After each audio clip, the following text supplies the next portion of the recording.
छत्तीसगढ़ के रायगढ़ में उद्योग प्रबंधन के विरुद्ध ग्रामीणों ने फिर एक बार मोर्चा खोला है। ग्रामीणों का कहना है कि हिंडाल्को के खिलाफ वो लंबे वक्त से संघर्ष कर रहे हैं, लेकिन शासन प्रशासन से उन्हें किसी भी तरह की कोई मदद नहीं मिल रही है।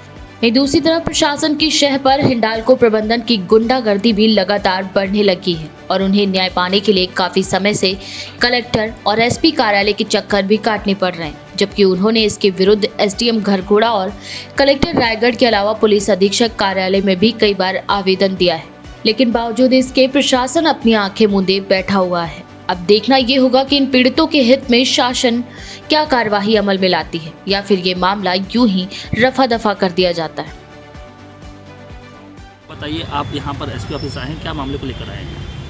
हम कलेक्टर साहब के पास आए थे, वहाँ नहीं थे तो एसपी साहब के पास आए हैं। कल हमारा जितने किसान हैं उनका खेतों को बुलडोजर चला दिया गया हिंडाल्को कंपनी द्वारा और एसडीएम मार्बल दी थे और पुलिस फोर्स पूरा प्रशासन थी।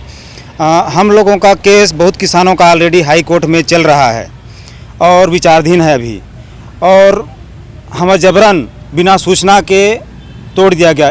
भू अर्जन गलत तरीके से हमारे गांव में पहले हुआ, इसका शिकायत हमने बार बार मुख्यमंत्री, प्रधानमंत्री सभी जगह किए हैं, बार बार आवेदन दिए हैं, कोई सुनवाई नहीं होने के कारण फिर हम लोग हाई कोर्ट में दिए हैं जो अभी विचाराधीन है, लेकिन हमारा कहीं पे सुनी नहीं जा रही। इससे पहले भी हिंडाल्को कंपनी जबरन किसी का पेड़ काट देता है, कहीं पे गंदा पानी छोड़ देता है, हमारे खेतों में बंजर का फ्लाई ऐश डाल देता है। इसकी शिकायत बार बार हम लोग कर चुके हैं एसडीएम से, कलेक्टर से, लेकिन अभी तक हमें कोई न्याय नहीं मिला। हमारा घर को जबरन तोड़ दिया 2016 में, जिसकी न्याय के लिए मैं दर दर भटक रहा हूँ। जन दर्शन रायगढ़ कलेक्टर कार्यालय में फर्जी जानकारी देकर मुझे न्याय से वंचित कर दिया गया है। हम हर शिकायत को बार बार कलेक्टर साहब को दे रहे हैं, एसपी साहब को दे रहे हैं, लेकिन हमारा कहीं पे सुनवाई नहीं हुआ। अब हमारा खेत खत्म हो गया तो हम जिएंगे अब कैसे? हमारा आशा सब खत्म, हम मरने लायक हो गए सब किसान। अब हम जाएँ तो न्याय मांगे किससे? जब हाई कोर्ट की बात सुना नहीं जा रहा, हाई कोर्ट में जल रहा है तो पर भी उत्पात मचा दिया जा रहा है, तो हम आशा अब किससे रखें? हम माननीय मुख्यमंत्री जी से निवेदन करना चाहते हैं, हमारा भी कुछ सुध लें जिससे हमारा जीवन यापन चल सके। हम मरने की स्थिति में आ गए हैं, अगर कुछ नहीं होता है हम तो मरेंगे, हर कोई हमारा परिवार मरेगा और हमारा कोई आशा नहीं। हम किससे न्याय मांगे? जब कलेक्टर से बार बार मांग रहे हैं तो हमें जन दर्शन से फर्जी जानकारी दे दिया जाता है, कभी कोई जानकारी ही नहीं दिया जाता है, तो हम किससे आशा करें? आशा अब हमारे लिए है कहाँ? हम इतना दूर से आते हैं, कलेक्टर नहीं रहते तो फिर वापस चले जाते हैं, तो हमारे लिए बहुत दिक्कत है। और बुजुर्ग जितना सियान है, अब हम जाएं तो कहाँ से जाएं? हम जिए अपन कैसे जिएं? हमारा एकमात्र साधन खेती किसानी था, वो भी खत्म हो चुका हमारा। तो करिए, दूसरी तरफ इस टाइप का अन्याय कर रही है, इसमें क्या कहेंगे? हमें तो कोई न्याय नहीं मिला है भूपेश सरकार से। हम लोग इसको आवेदन भी कर चुका हूं, मेरा घर का टूटा हुआ था तो हमें न्याय दिया जाए कह के, लेकिन हमें कोई न्याय अभी तक नहीं मिला है। हम आशा कर रहे थे भूपेश जी से कि किसान की सरकार है, हमें मदद करेंगे, लेकिन हम लोग किसानों के फर्जी भू अर्जन हुआ, अभी तक हमें कोई न्याय नहीं मिल रहा है। इससे विधायक को भी हम अवगत करा चुके हैं, लेकिन हमें कोई किसी भी प्रकार की अभी तक हमें कोई सरकार से, प्रशासन से कोई सहायता नहीं मिल रहा है और हमें सिर्फ प्रशासन द्वारा प्रताड़ित किया जा रहा है, जबरन हमारे खेतों को नष्ट कर दिया जा रहा है। अब हमारे लिए पहले भी ऐसे किया था और कल तो पूरा ही खत्म कर दिया, समझिए सब मेड़ खत्म कर दिया।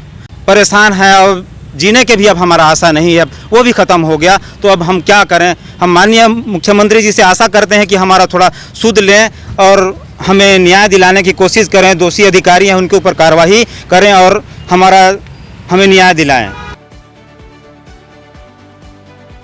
छत्तीसगढ़ से केकेडी न्यूज संवाददाता नवरतन शर्मा की रिपोर्ट।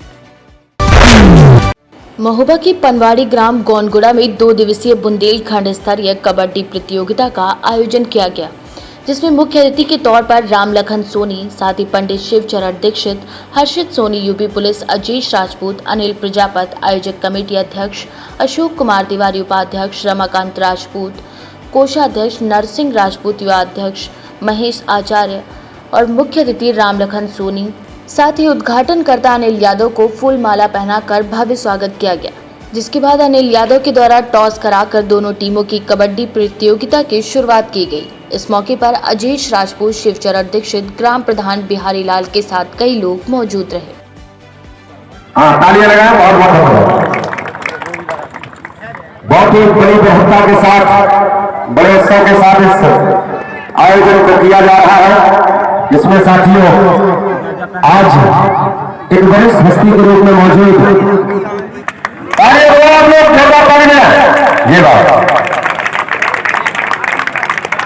खिलाड़ियों से परिचय करते हुए और आगे बढ़े हैं।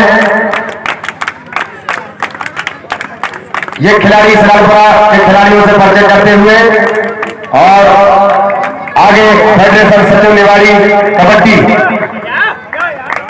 अब इस तरफ टीम से संपर्क करते हुए हमारे आज के मुख्यमंत्री महोदय मैं प्रदीप यादव कुलबहाल कबड्डी घोषक आए हुए सभी अतिथियों का, सभी मेहमान बंधुओं का, क्षेत्रवासियों का, ग्रामवासियों का कमेटी की तरफ से अपनी तरफ से बहुत बहुत स्वागत करता हूं, वंदन अभिनंदन करता हूं।